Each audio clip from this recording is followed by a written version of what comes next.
On an article the profit is 210% of the cost price. If the cost price increased by 40% but the selling price remain constant, then approximately what percentage of selling price will be the profit? Okay देखो बोल के रखा है कि जो profit है cost price का 210% है.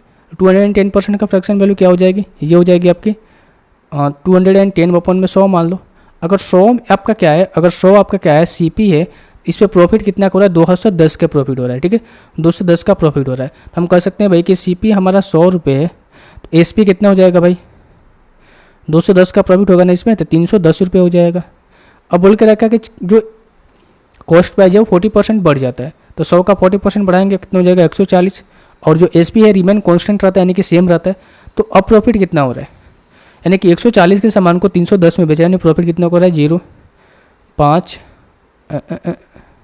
7. ठीक है और 2 में से एक जाएगा 1. 170 का प्रॉफिट हो रहा है, बटे में हो जाएगा 140 इंटू 100. तो 2 7 14, 2 5 10, 17 5 85 बटे 7, 50 हो जाएगा यार. 17 5 85 यानी कि कितना हो जाएगा 850 बटे में 7. ये होगा ना, कहीं पर मिस्टेक हो रहा है क्या. 170 का प्रॉफिट हो रहा है, कॉस्ट प्राइस 140 है, 11 में से 7 जाएगा 4, 2 में से 1 जाएगा 1. ठीक है